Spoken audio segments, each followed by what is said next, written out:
Hello, everyone. I'm Kimmy. Welcome to Kimmy's Atmosphere at my personal coaching club. If it's your first time seeing my face, thanks for coming. And if you're a returning subscriber, thanks for coming back.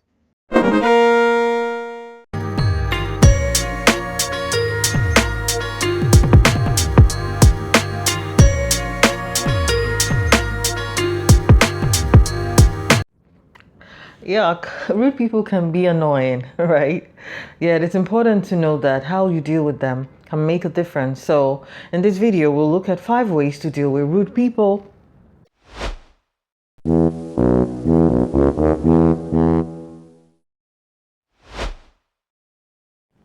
Number one, don't lose your cool. So, rudeness is really annoying and it's really nothing new. Therefore, okay, a good first step to take when someone acts rudely to you is to not lose your cool by taking things personally. This can break and beat the rudeness, and you, okay, are avoiding responding to bad behavior with an extra negativity from you. So, by just acting cool, you stay on the positive lane. The truth is that when you lose your cool, you're actually giving away your power to the person. Now, it's only normal to feel offended, yet it's not necessary to be consumed by the offense. Learning to control your attitude, your irritation, and also learning to know when to walk away is key. We all have bad days when the world seems to be beating us down. Sometimes it's all too tempting to take it out on anything or anyone around you. This can happen to anyone, so realizing that the rude person may just be having a bad day can help you put things in perspective. One act of rudeness can easily spread around and spiral out of control, so it's great to realize that you have it in your power most times to stop any rudeness or negativity. Whatever the case may be, always remember to keep calm and do not lose your cool.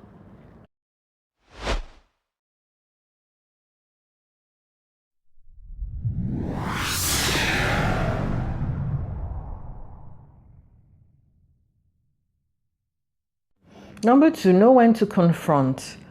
In as much as we need to realize that some rude behavior may be coming from someone just having a bad day, it is also important not to excuse certain extremities that may come up as a result of it and know when to confront.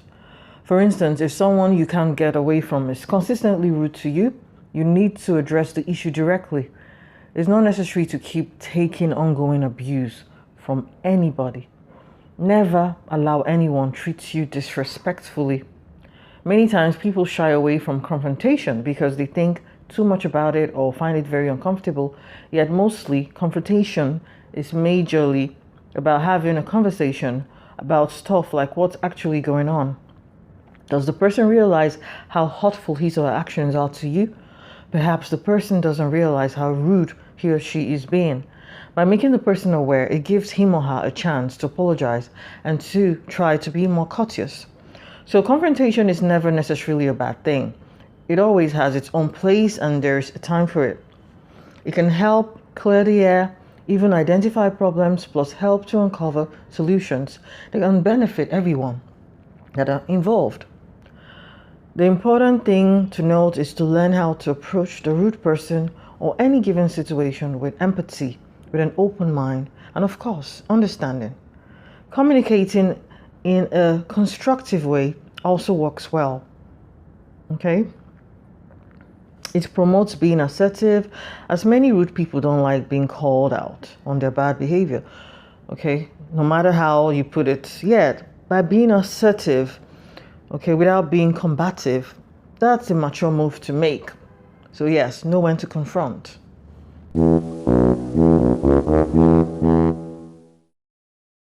Number three, be selective in your response. One cool way to diffuse rudeness is to be selective in your response because it's just a very good thing to do. So instead of reacting to people's rudeness, you respond in as friendly or positive way as you possibly can. This can give the person a chance to calm down and even attempt to, adjust their unruly behavior to a better one that makes things easier to control and that can even match yours. So your positivity and better response, rather than reacting, rubs off on them. That's for the best, because negative behaviors can hamper our productivity, can hamper our health and overall happiness. So it should not be encouraged. Being selective in your response also involves listening well before having, any retort, any response. Listening is the best is the best part of a conversation. And it involves being frank, and it's not even a walk in the park. It's an art. It's something that I am even learning how to do, because most times you want to say something when you want to say it. So learning to listen is an art. Itself by itself. It can be the most difficult thing ever. Clearly, it's a skill that if you can harness and implement, it can make a whole lot of difference in your life generally when you're relating with people. Also, being selective in your response can involve using brief comments to call out disrespectful or rude, behavior. For instance, you could try calling someone out with a brief comment or observation. This can approach the situation, better and work well when someone makes an inappropriate or rude remark, and you need to quickly address the rudeness. You can politely interject with, for instance, "That's not such a kind thing to say," or "That was a rude thing to say. I'm not sure why you shared that. I don't think that's funny." Okay, selective. You get to address the issue at hand, and you just kind of diffuse the situation and handle it more maturely. Try it out sometime. It can work.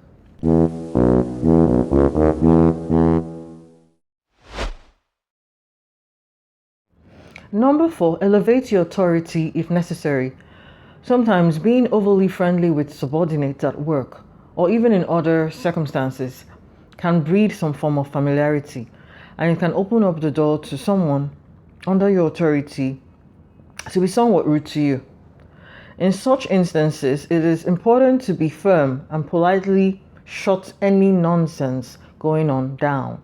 So yes, if necessary, you might have to, in certain circumstances and instances or cases, elevate your authority to keep people in line and things in a respectful place. This is not about being harsh, arrogant, and downgrading anyone. It's about not tolerating bad behavior and ensuring that discipline and courtesy reigns in interactions and that rudeness is banished, so to say. It is good that boundaries are set and that no one gets out of line by refusing to acknowledge authority. Research shows that disrespectful behavior can impact multiple areas of one's own life, so it's important to recognize and deal with rudeness and disrespect. In fact, according to a 2014 review published in the Journal of Organizational Behavior, experiencing too low level of disrespect in the workplace can cause stress, fear, sadness, and even depression. Also, people who feel disrespected at work are also at risk of increased conflict at home. Okay, possibly because they feel tense, they feel unhappy. Again, firm boundaries help other people understand what you will and will not accept in your relationships, in your conversations. When other people know that there will be consequences for inappropriate behavior, they might be more likely to treat you with respect and, just have to elevate their mind. And if they don't, then you have to elevate your authority in a way that you can handle things. This is a very cool strategy. You call people to rise up to a greater mindset, and if they're not doing that, you rise up to that point and put them in check. It's a great strategy, and it's a cool one as well. Number 5, entertain useful help and resolution sources. Some of these useful tactics can even be humor. Sometimes a person is rude because they are angry upset. So they create tension and anxiety in themselves and everyone around them. Yet, bringing humor into the picture can create a diversion and break the tension, hereby bringing in laughs. Yes, indeed, finding a way to laugh by getting to a common ground in the situation or sharing a joke that's familiar to all involved can help dissolve the rudeness and change the atmosphere. Kindness too can work to overturn rudeness. The truth is that it is really hard to be kind to someone who is insulting to you. Yet showing kindness can set a calm and well-mannered example, and a more peaceful setting is established. The thing is that you don't have to make excuses for disrespectful people, but it can be easier to stay calm and deal with their situation if you treat a rude person with kindness. Bear in mind that they might be having a bad day, and taking their mood out on others is a realistic consideration. Like I said, you're not excusing the behavior, but it's something to bear in mind. So really, unless you have a good reason to think that the other person is being mean to you, try giving them the benefit of doubt. You can try showing them kindness and give them a chance to share anything that might be bothering them. For example, if a friend or colleague makes an unusual and rude comment, you can say, "I'm really surprised you said that. It's very unlike you." Like, okay. Yeah, it always works. Sometimes you have to say, "Are you doing okay? Is everything okay?" So, try out any of these ways and let me know if any of it works for you. Hope you enjoyed the video. Which was your favorite point? I would like to hear from you in the comments, as I've said. Thank you for watching and have a great day.